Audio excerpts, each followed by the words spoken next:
اور جو اللہ پر بھروسہ کرتا ہے اللہ اس کے لیے کافی ہو جاتا ہے۔ اللہ اس بندے کی ضروریات کو خود کافیل ہوتا ہے اور اس کے کام اللہ کے حکم سے آسان ہو جاتے ہیں۔ کوئی ہو کے تو دیکھے اللہ کا۔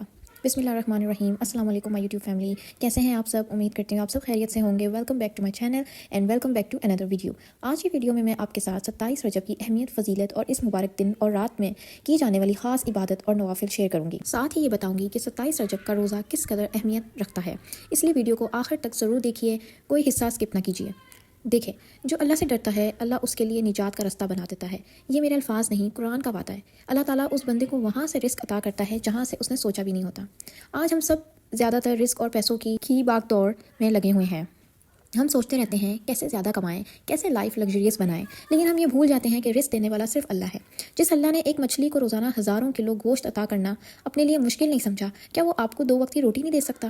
مسئلہ یہ ہے کہ ہم سوچ کر خود کو تھکا دیتے ہیں، کیسے ہوگا، میرے پاس ریسورسز نہیں ہیں، جبکہ اللہ چاہتا ہے کہ بندہ صرف التجا کرے، صرف دعا کرے اور باقی کام اللہ پر چھوڑ دے۔ یاد رکھیں، آپ کا کام مانگنا ہے، اللہ کا کام دینا ہے۔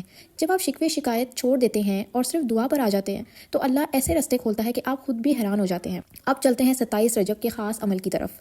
دیکھیں، 27 رجب کی رات 26 کی رات مغرب کے بعد شروع ہوتی ہے۔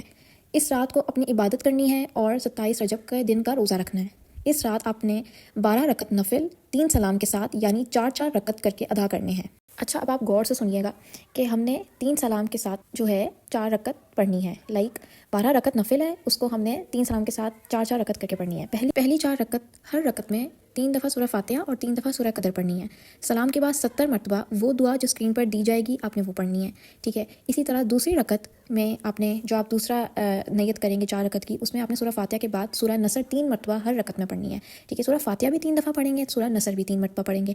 پھر سلام کے بعد جو دعا اسکرین پہ دی جا رہی ہے آپ نے 70 مرتبہ پڑھنی ہے، ٹھیک ہے۔ اس کے بعد تیسری سلام والی 4 رکعت آپ نے سٹارٹ کرنی ہے، اس میں آپ نے سورہ فاتحہ پڑھنی ہے 3 دفعہ، اس کے بعد سورہ اخلاص 3 مرتبہ پڑھنی ہے۔ تینوں جو آپ رکعتیں پڑھیں گے 4 کر کے، اس میں سورہ فاتحہ 3 دفعہ پڑھیں گے اور جو دوسری سورہ ہوگی وہ بھی آپ 3 دفعہ پڑھیں گے، ٹھیک ہے۔ اور اس تیسری 4 رکعت والی نفل کے بعد آپ نے 70 مرتبہ سورہ الم نشرہ پڑھنی ہے سلام کے بعد۔ اس کے بعد اللہ کے حضور دل کھول کر دعا کریں، اول و آخر درود شریف پڑھیں، اللہ کو ان ناموں سے پکاریں، یا اللہ، یا رحمان، یا رحیم، یا ارحم الراحمین، یا حیو یا قیوم۔ یہ رات دعاؤں کی رات ہے، تقدیر بدلنے کی رات ہے۔ اسی رات نبی پاک صلی اللہ علیہ وسلم کو معراج کا تحفہ ملا، تو آپ بھی اپنی زندگی کے لیے اللہ سے ہر چیز مانگ لیں۔ اللہ پاک ہم سب کی پریشانیاں دور فرمائے، بیمار کو شفا دے، بے اولاد کو اولاد عطا کرے، رزق میں برکت دے اور ہم سب کی دنیا اور آخرت سنوار دے، آمین ثم آمین۔ اگر آپ چاہتے ہیں کہ ہم آپ کے لیے دعا کریں تو کامنٹ میں اپنا نام اور دعا لکھ دیجیے، انشاءاللہ ہم سب مل کر دعا کریں گے۔